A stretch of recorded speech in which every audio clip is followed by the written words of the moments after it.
Tuhan bersamamu dan bersama rohmu. Inilah Injil suci menurut Lukas. Dimuliakanlah Tuhan.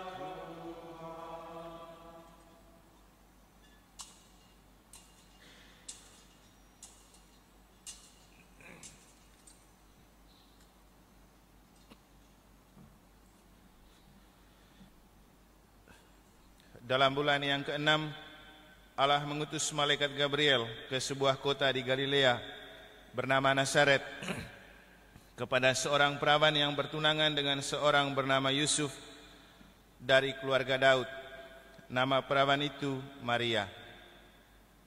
Ketika masuk ke rumah Maria, malaikat itu berkata, "Salam hai engkau yang dikaruniai, Tuhan menyertai engkau."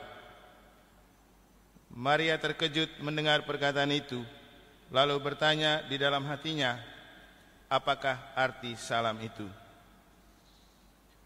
Kata malaikat itu kepadanya, "Jangan takut hai Maria, sebab engkau beroleh kasih karunia di hadapan Allah. Sesungguhnya engkau akan mengandung dan akan melahirkan seorang anak laki-laki, dan hendaklah engkau menamai dia Yesus. Ia akan menjadi besar dan akan disebut Anak Allah yang Maha Tinggi, dan Tuhan Allah akan mengaruniakan kepadanya tahta Daud bapa leluhurnya. Ia akan menjadi raja atas kaum keturunan Yakub sampai selama-lamanya, dan kerajaannya tidak akan berkesudahan." Kata Maria kepada malaikat itu, "Bagaimana hal itu mungkin terjadi, karena aku tidak bersuami?" Jawab malaikat itu kepadanya, "Roh Kudus akan turun atasmu, dan kuasa Allah yang Maha Tinggi akan menaungi engkau. Sebab itu anak yang akan kau lahirkan itu akan disebut Anak Allah. Dan sesungguhnya Elisabet, sanakmu itu, ia pun sedang mengandung seorang anak laki-laki pada hari tuanya, dan inilah bulan yang ke-6 bagi dia yang disebut mandul itu. Sebab bagi Allah tidak ada yang mustahil." Maka kata Maria, "Sesungguhnya aku ini adalah hamba Tuhan, terjadilah padaku menurut perkataanmu itu." Lalu malaikat itu meninggalkan dia.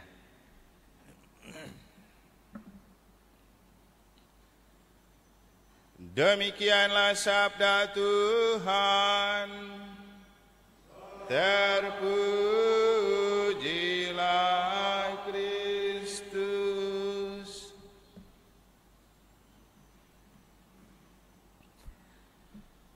Bapak, Ibu, saudara-saudari, adik-adik dan anak-anak sekalian yang saya kasihi dalam Tuhan dan Bunda Maria, kita semua pasti pernah terkejut. Kita terkejut ketika kita mendengar berita atau kabar atau menghadapi sesuatu yang bagi kita tidak pernah kita bayangkan akan terjadi, sesuatu yang mungkin bagi kita itu mustahil, sesuatu yang mungkin kita tidak mampu dan tidak bisa menghadapi dan melakukan hal itu karena memang kita tidak bisa dan merasa diri tidak mampu. Situasi inilah yang dialami oleh Maria ketika ia terkejut menerima kabar dari malaikat Tuhan bahwa ia akan mengandungi seorang anak. Mengejutkan karena ia sendiri tidak punya suami. Mengejutkan karena tiba-tiba disuruh mengandungi seorang anak Tuhan. Tapi bagaimana dia menghadapi keterkejutan seperti itu? Disinilah perlu menelanjangi diri. Menelanjangi diri punya dua arti. Satu, secara jasmani itu ketelanjangan seperti yang dialami oleh Adam dan Hawa, manusia pertama yang telah kita dengar dalam bacaan pertama. Dan ketelanjangan yang mereka alami terkait dengan dosa. Ketika mereka sudah jatuh ke dalam dosa, mereka menemukan diri telanjang, yang bagi mereka itu persoalan, tapi bagi Tuhan itu tidak persoalan. Kenapa orang berdosa? karena dia tidak taat kepada perintah Tuhan. Itulah definisi dosa. Ketika kita tidak taat pada perintah Tuhan, maka Adam dan Hawa menemukan diri telanjang karena mereka tidak taat kepada perintah Tuhan. Mereka lebih taat kepada perintah iblis berupa ular yang datang menggoda mereka. Karena ternyata bagi Allah ketelanjangan itu bukan baru. Tuhan tahu mereka telanjang. Karena Tuhan yang menciptakan mereka itu juga dengan telanjang. Dan mereka tidak pernah merasa malu dengan keadaan itu ketika mereka belum jatuh ke dalam dosa. Tapi ketika sudah jatuh ke dalam dosa karena mengingkari Tuhan dan tidak taat kepada Tuhan, itu yang membuat mereka malu. Sedangkan jenis ketelanjangan diri yang lain itu adalah ketelanjangan rohani. Itulah yang dimiliki oleh Maria. Ketelanjangan rohani artinya mengosongkan diri untuk membiarkan jiwa dikuasai dan digenggam oleh Roh Allah. Jadi ketelanjangan rohani artinya mengosongkan diri untuk membiarkan diri dijiwai oleh Roh Allah. Nah, ketelanjangan rohani seperti itulah yang perlu kita miliki untuk menghadapi situasi dan keadaan yang mengejutkan. Hal ini diungkapkan oleh Maria ketika kemudian dia mengungkapkan bahwa aku ini adalah hamba Tuhan, terjadilah padaku menurut perkataanmu. Jadi dia mengosongkan diri, membiarkan dirinya dijiwai dan dikuasai oleh Roh Allah, dan membiarkan kehendak Allah terjadi. Dia menempatkan diri sebagai seorang hamba. Maka pengosongan diri atau ketelanjangan rohani artinya mengosongkan kehendak kita, lalu membiarkan kehendak Allah terjadi dan menempatkan diri sebagai hamba Tuhan.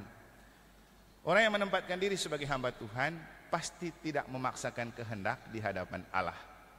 Itulah yang dilakukan oleh Maria. Karena dia merasa sebagai hamba Tuhan, dia tidak memaksa keinginan dan kemauannya di hadapan Tuhan.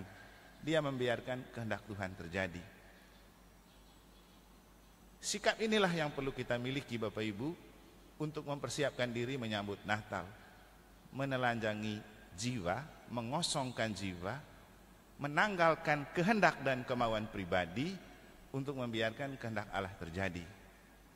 Dan ini adalah tips terbaik untuk kita dimampukan menghadapi kenyataan keterkejutan atau mungkin tantangan-tantangan yang menantang kita, yang mungkin bagi kita tidak mampu melakukan itu karena kita tidak bisa dan tidak mampu. Tapi dengan menelanjangi rohani, kita menempatkan diri sebagai hamba Allah, lalu percaya pada Allah yang menyelenggarakan, nanti Allah yang menguatkan dan memampukan kita. Ketika sudah 3 tahun bertugas di Sumbawa besar sebagai pastor rekan, saya dimintain oleh Bapak Uskup dan Patriarkh untuk jadi pastor paroki di Dompu.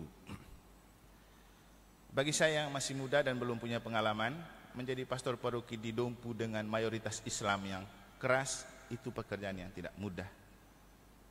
Dengan waktu itu sebelum saya datang, kolektenya sekitar 300.000 paling tinggi 1 minggu. Dengan keadaan seperti itu, saya harus bertugas sebagai pastor muda.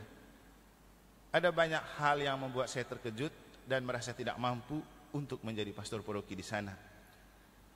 Tapi refleksi kemudian menempatkan bahwa saya ini kan sudah siap diutus kemana saja dan berjanji waktu ditabiskan untuk siap kemana saja.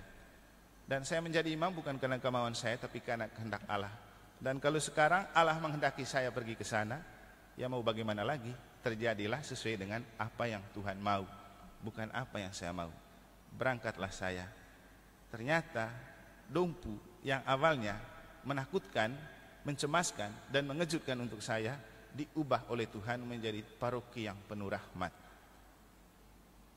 Banyak hal istimewa yang terjadi di sana, yang kemudian membuat saya yakin dan percaya bahwa kalau kita membiarkan kehendak Allah terjadi, yang tidak mungkin pun menjadi mungkin, yang mustahil menjadi tidak mustahil.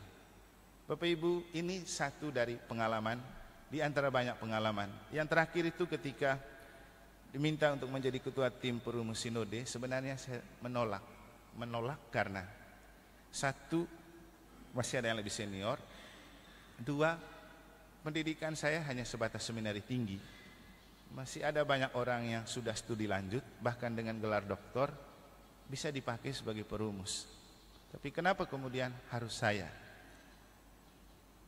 Ya, kembali ke prinsip, aku ini cumalah hamba Tuhan. Kalau Tuhan mau dipakai untuk itu silakan. Tapi yakin bahwa aku tidak seorang diri, karena Bapa pasti selalu menyertai. Ya, bisa juga dan sukses juga. Nah, ini dua contoh pengalaman di antara banyak pengalaman yang menunjukkan kepada kita, Bapak Ibu, ketika kita menghadapi sebuah kenyataan yang bagi kita itu mungkin mengejutkan, bahkan menakutkan, dan mungkin kita merasa kita tidak bisa melakukan itu karena memang kita tidak mampu, tempatkanlah diri sebagai hamba Tuhan. Karena setiap tawaran yang datang kepada kita berupa sebuah tawaran yang sangat membebankan, memberatkan, justru di balik itu ada rahmat yang berlimpah. Kalau kita menolak, sama dengan kita menolak rahmat yang berlimpah. Kalau kita menerima dengan membiarkan kehendak Allah terjadi, kita siap menerima rahmat yang berlimpah. Tentu kita menyadari, karena Maria menerima tawaran malaikat Tuhan, kita bisa menikmati Natal. Kalau tidak, tidak ada Natal. Siapa yang mau melahirkan atau mengandungi Yesus? Jadi Maria tanpa noda bagi kita bermakna, mari kita menelanjangi diri dalam konteks rohani, mengosongkan jiwa, membiarkan rencana dan kehendak Allah terjadi dalam diri dan hidup kita. Ketika kita memakai moto Fiat Voluntas Tua, aku ini adalah hamba Tuhan dan terjadilah padaku menurut kehendakmu, justru pada saat itu Tuhan memberikan rahmat yang berlimpah untuk menguatkan dan memampukan kita, sehingga apa yang tampak bagi kita tidak mungkin selalu menjadi mungkin. Semoga Bunda Maria mendoakan kita. Tuhan berkati.